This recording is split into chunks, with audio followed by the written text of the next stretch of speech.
لا إله إلا الله لا إله إلا الله لا إله نحمده ونصلي على رسوله الكريم أما بعد فأعوذ بالله من الشيطان الرجيم بسم الله الرحمن الرحيم أولم يروا أنا خلقنا لهم مما عملت أيدينا أنعاما فهم لها مالكون وذللناها لهم فمنها ركوبهم ومنها يأكلون صدق اللہ العظیم۔ سورہ یاسین کی آیت نمبر 71 اور 72 آپ حضرات کے سامنے تلاوت کی ہیں۔ آیات کریمہ کا ترجمہ یہ ہے، اللہ رب العالمین ارشاد فرما رہے ہیں، کیا یہ لوگ نہیں دیکھتے کہ بے شک ہم نے ان کے لیے مویشیوں کو پیدا کیا ان چیزوں میں سے جن کو ہم نے اپنے ہاتھوں سے بنایا ہے، فہم لہا مالکون، اب یہ ان کے مالک بنے ہوئے ہیں، وذللناہا، اور ہم نے ان مویشیوں کو ان انسانوں کے تابع بنا دیا، فمنہا رکوبہم، ان میں سے کچھ پر یہ سواری کرتے ہیں، ومنہا یأکلون، اور ان میں سے کچھ کو یہ کھانے کے لیے استعمال کرتے ہیں۔ سورہ یاسین کے شروع میں آپ حضرات کے سامنے یہ بات ذکر کر دی تھی کہ اس مبارک سورت کے اندر اللہ رب العالمین نے قدرت کی نشانیوں کا بیان فرمایا ہے، اور قدرت کی نشانیوں کا بیان فرما کر غافل انسان کی توجہ اس بات کی طرف دلائی ہے کہ اس کائنات کو بنانے والے اور اس کائنات کے نظام کو چلانے والی ذات وہ صرف اور صرف اللہ کی ذات ہے۔ جتنی بھی بڑی بڑی تمہیں یہ کائنات میں پھیلی ہوئی قدرت کی نشانیاں نظر آتی ہیں، ان قدرت کی نشانیوں کو بنانے میں اللہ تعالیٰ کسی کے محتاج نہیں۔ اللہ پاک نے اکیلے ہی ان کو بنایا ہے، اکیلے ہی ان کے نظام کو چلا رہے ہیں۔ تو اے انسان، تمہیں بھی چاہیے کہ تم اس اکیلے اللہ پاک ہی کی عبادت کرو اور اللہ کی نافرمانی نہ کرو، ایسی زندگی دنیا سے گزار کے جاؤ کہ کل کو تم اللہ کو منہ دکھانے کے قابل ہو۔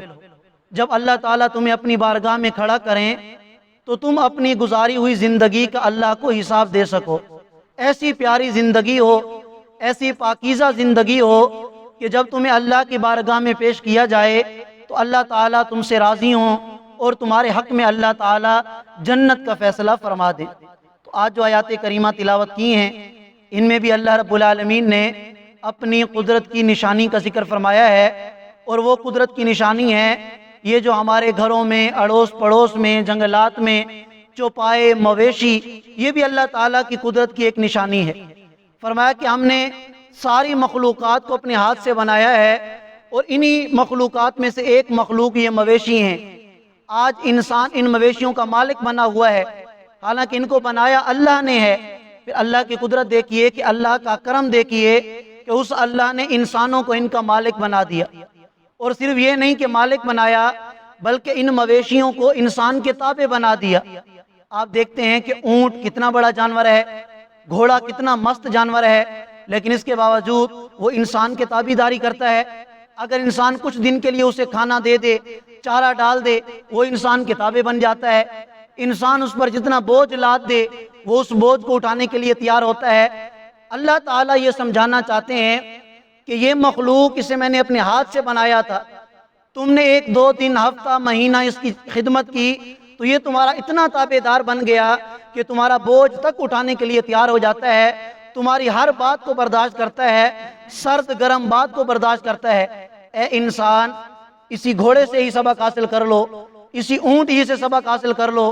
اپنے چوپایوں سے، جانوروں سے سبق حاصل کر لو کہ یہ تو تمہاری تابع داری کرتے ہیں کہ تم ان کی خدمت کرتے ہو، تو میں اللہ جو تمہاری خدمت کے لیے پوری کائنات کو میں نے بنا دیا، میں اللہ تمہیں کھانا بھی دیتا ہوں، تمہیں رزق بھی دیتا ہوں، یہ دنیا، یہ ساری کائنات میں نے تمہارے لیے بنا دی، پھر بھی تم میری نافرمانی کرتے ہو، پھر بھی ایسا راستہ اختیار کرتے ہو کہ جو میری ناراضگی کی طرف لے کے جانے والا ہے، تو خبردار ایسے راستے سے توبہ کر کے